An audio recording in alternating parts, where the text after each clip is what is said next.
नमस्कार, ये आकाशवाणी चंडीगढ़ है। अब आप रतिका से प्रादेशिक समाचार सुनिए।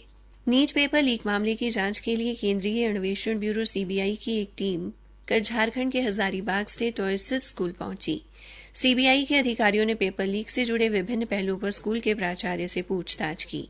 इसके बाद आगे की पूछताछ के लिए सीबीआई उन्हें अपने साथ ले गई।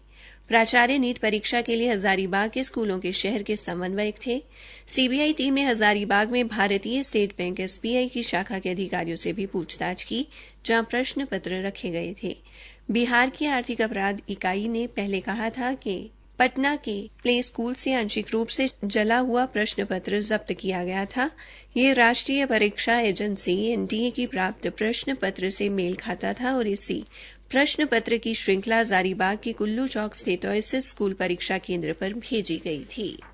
रक्षा अनुसंधान एवं विकास संगठन डीआरडीओ ने कल नई दिल्ली में आयोजित एक समारोह में मध्यम दूरी का माइक्रोवेव ऑब्सक्यूरेंट चैफ रॉकेट MRMOCR भारतीय नौसेना को सौंपा।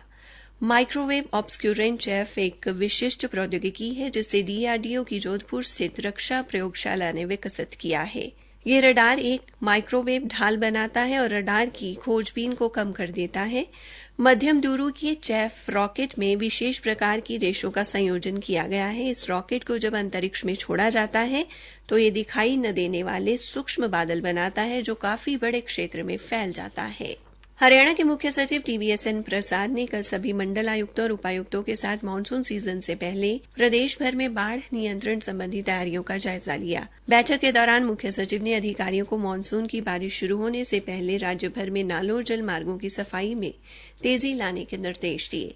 उन्होंने संभावित बाढ़ के जोखिमों को कम करने के लिए संवेदनशील क्षेत्रों की पहचान करने और पंपिंग स्टेशन और जनरेटर जैसे आवश्यक उपकरणों की तत्काल उपलब्धता सुनिश्चित करने को कहा। मुख्य सचिव ने समय पर कार्य निष्पादन के महत्व पर बल देते हुए उपायुक्तों को बाढ़ नियंत्रण पहलों की व्यक्तिगत रूप से निगरानी करने के निर्देश दिए ताकि किसी भी देरी से बचा जा सके और लोगों को असुविधा न हो।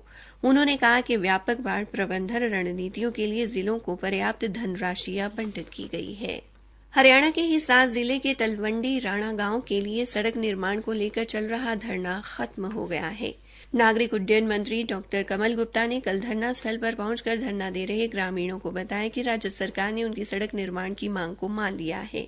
मंत्री ने कहा कि राज्य सरकार ने निर्णय लिया है कि महाराजा अग्रसेन हवाई अड्डे की चारदीवारी के साथ साथ तलवंडी राणा गांव के लिए सड़क बनाई जाए ताकि लोगों को किसी प्रकार की कोई परेशानी न हो। जिस जमीन पर इस सड़क का निर्माण करवाया जा रहा है उस जमीन की हस्तांतरण फाइल आज चंडीगढ़ मुख्यालय भिजवा दी गई है।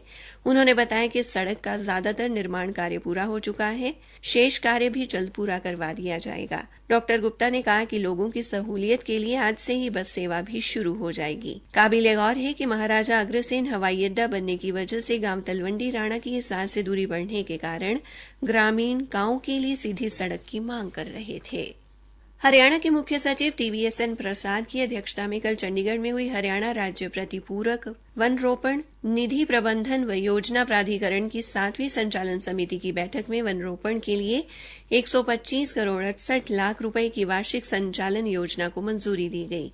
इस योजना के अंतर्गत इस वित्तीय वर्ष के दौरान 748 हेक्टेयर से अधिक क्षेत्र में प्रतिपूरक वन रोपण, अतिरिक्त प्रतिरूपक वन रोपण तथा दंडात्मक प्रतिपूरक वन रोपण के अंतर्गत 7,52,000 से अधिक पौधे लगाए जाएंगे।